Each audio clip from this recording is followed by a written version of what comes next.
सपना तुझे जान सैया सैया तुझिया बैठा सपना तुझे जान विकास राज सीतामढ़ी। आगे जान लोग न जान या बया पाना हो तो बेजानुआ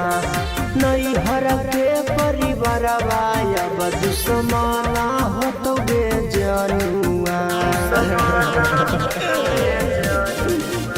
आगे जान लोग न जान या बया पाना हो तो बेजानुआ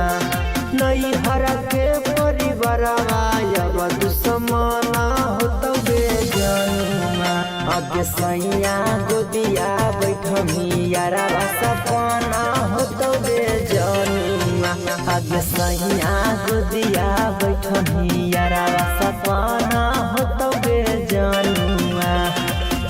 अब ये हजनगी में जानू हो गई तो दोनों के मुश्किल जीना गे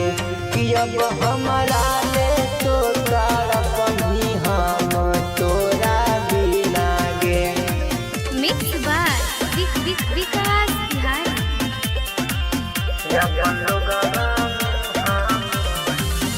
अपन लोग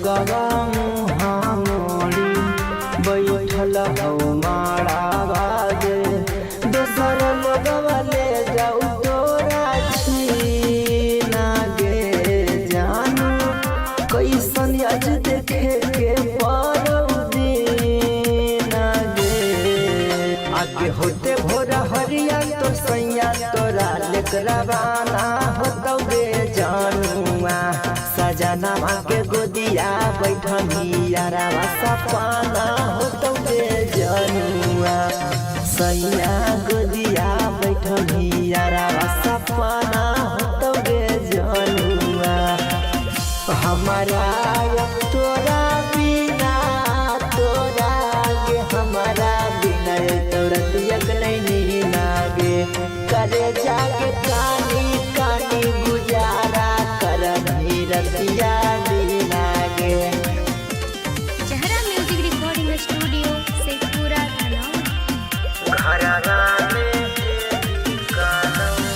घरवा में हेली कानौ